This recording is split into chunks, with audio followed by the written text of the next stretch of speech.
Hey everyone, today I've got your Fast and Furious Presents Hobbs and Shaw movie review.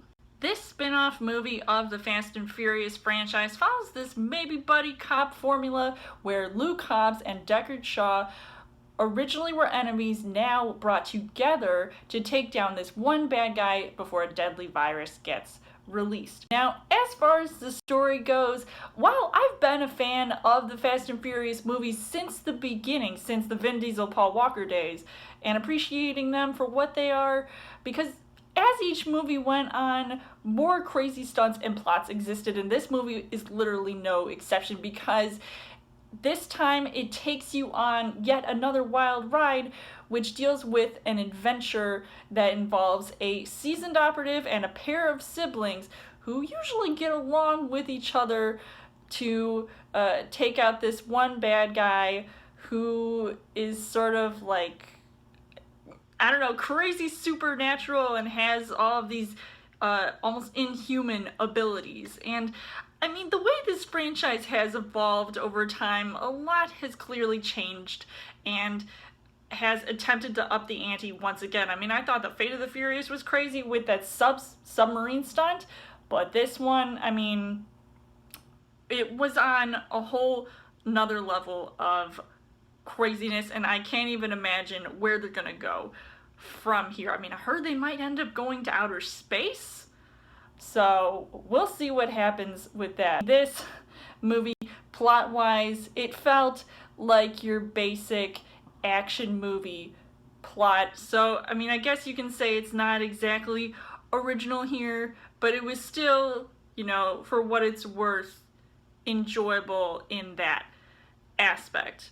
So as far as the casting goes, you've got Dwayne Johnson, who returns as Luke Hobbs, and of course he's pretty cool in this movie. He definitely gave a lot of heart and soul in this movie, but also his muscles too. So I mean, I'm not trying to, you know, go all crazy about him, but he was just pretty awesome. And to put up with Jason Statham's craziness as Deckard Shaw, I mean, I didn't think that these two would mesh well on screen since the last time they faced off against each other in a Fast and Furious movie, but this time it kind of worked because then they had to deal with Idris Elba, who calls himself the Black Superman, who is someone with enhanced abilities, which are the equivalent of superpowers, like I said.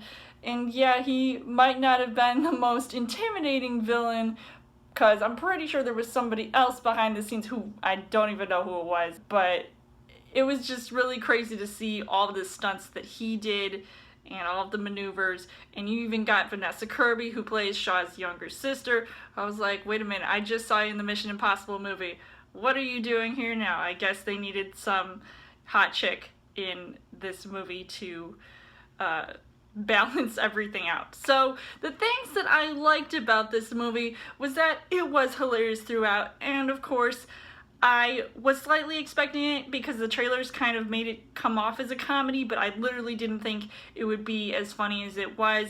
And, you know, some of the jokes worked and sometimes it didn't, but like I said, the interactions with everyone had me in stitches, surprisingly. The action scenes were insane. There were stunts in here that were cool to look at, even though half the time it felt like this total CGI fest, which was expected considering they wanted to make this a game-changer type of film with the series that proved that it could literally do just that by upping the ante, especially by the third act. I mean, literally, it was probably the most insane thing I had ever seen, but it was still just, you know, pretty cool, and I think kind of hits home for some of the people who worked on this movie. But unfortunately, the things that I didn't really like about this movie is that I wasn't as emotionally invested with this movie like I had with the other Fast and Furious movies, and at times it feels like a mix of movie genres that I've watched in the past. So while this spin-off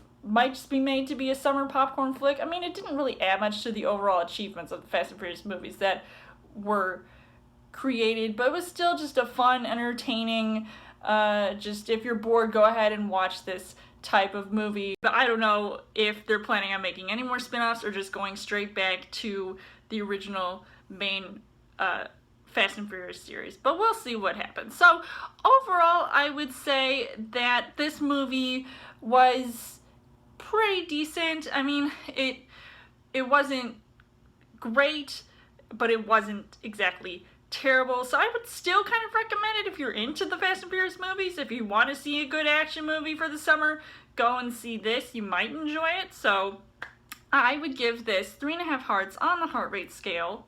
So let me know in the comments what you guys thought of Fast and Furious Presents Hobbs and Shaw. And as always, you guys can subscribe to my channel. I've got more movie reviews, movie updates, coming every week for a Chill Thursday video. You guys can also like me on Facebook and follow me on Twitter, and I will see you guys later.